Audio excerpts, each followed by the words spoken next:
এসেছি মার কাছে কালকে, আর আমার সকাল সকাল তো ঘুম ভেঙে গেছে, যেহেতু সকালে ওঠার অভ্যাস। মেয়ে এখনও ঘুমাচ্ছে ভাইয়ের সাথে, তাই আমি বসে আছি। মা গেছে স্নানে। এই যে মামা আর ভাগ্নি মিলে খুব ঘুম দিয়েছে, আর আমার সকাল সকাল ঘুমটা ভেঙে গেল। না, ওখানে খুব রেডিওর আওয়াজ হচ্ছে, তাই ভয়েসটা ঠিকমতো দিতে পারলাম না। দেখো বাইরে এখন কি ওখান দিয়ে দেখা যাচ্ছে।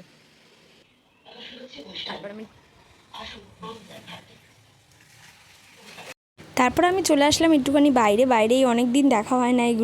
এইগুলো বলতে গাছে এর আগের বার যখন এসেছিলাম ফুল ছিল, এবার দেখি একটু লেবু ধরেছে, কিন্তু বৃষ্টির জন্য লেবুগুলো না ঠিক পুষ্ট হয়নি। আর এবার এখানে দেখলাম যে নারকেল গাছটাও কেটে ফেলেছে, আর এত গরম রোদের জন্য এইখানে একটা ত্রিপাল টাঙিয়ে দিয়েছে, নাহলে উঠোনটাতে খুব রোদ পড়ে। তারপর আমি গেছিলাম দিদির বাড়িতে, দিদি শাখা পড়বে, তাই শাখা কাকুকে ফোন করেছিল। আর দিদি, আমি, মামি তিনজন মিলে শাখাটা পছন্দ করছিলাম। আমি যদিও তাড়াতাড়ি চলে এসেছিলাম, আর মামি আর দিদি মিলেই পছন্দ করেছে। আর দিদি শাখাটা পরতে বাধ্যই হলো, এর আগের শাখাটা ওরাতে প্রচণ্ড টাইট হয়ে গেছিলো, তাই আবার নতুন করে আবার শাখাটা পরলো। তো তারপর মেয়েকে স্নান করিয়ে দুপুরে খেয়ে দিয়ে একটুখানি বিশ্রাম নিয়েছিলাম। বিকেলবেলা একটু বাড়ির সামনে দাঁড়িয়েছিলাম, আর তারপর সন্ধ্যেবেলা বিছানা চাদরটা একটু চেঞ্জ করলাম। চেঞ্জ করার প্রয়োজন ছিল না, কিন্তু আমি আসলে না, আমার এই যে সাদা চাদরটা পাচ্ছি, এটা আমার বড় পছন্দের চাদর। তা মা আগে যেহেতু আমি না বলে এসেছি, তাই মা আর পেতে রাখিনি। আমি যখনই আসি এই চাদরটা পাতে, আমার এই চাদরটা খুব ভালো লাগে। তাই মাকে বললাম যে তুমি মেয়েকে নিয়ে বসো, আমিই পেতে দিই, আর আমার চাদর পাততে খুব ভালো লাগে বিছানাতে। আর এসেছি তো একটা বিশেষ কারণে, কারণ আমার একটা বান্ধবীর বিয়ে। বান্ধবী বলতে খুবই আমাদের ক্লোজ ফ্রেন্ড, আমরা একসাথে তিনজন সবসময় থাকতাম। তা কিন্তু খারাপ লাগছে যে ওর বিয়ে, কিন্তু আমরা মানে যেটা মেহেন্দি ফেহেন্দি সবসময় আমি দিয়ে উপস্থিত থাকতে পারবো না, কারণ মেয়ে তো এখানে থেকে অভ্যস্ত না।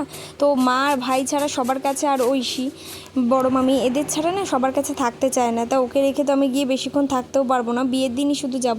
তারপর একটুখানি বেরিয়েছিলাম, এটা 8টা নাগাদ। আমি আর দিদি একটু রাস্তায় হাঁটতে বেরিয়েছিলাম। অনেক দিন মানে ঘুরে দেখা হয় না এদিক ওদিক। দিদি আর আমি অনেক দিন পর যেহেতু এসেছি, তাই দুজন হাঁটলাম। আর ভাই এনেছিল টিফিন, চাউমিন নিয়ে এসেছিলো একটুখানি।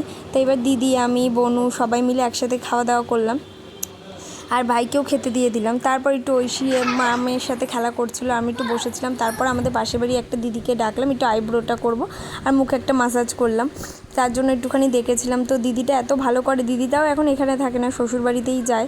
তো ওর সাথে অনেক দিন পর দেখা হলো, তাই আর পার্লারে আলাদা করে গেলাম না। তো মাম দিদুনের সাথে দুষ্টামি করেই যাচ্ছে। তো ভালো লাগলে লাইক সাবস্ক্রাইব করে দিও চ্যানেলটাকে।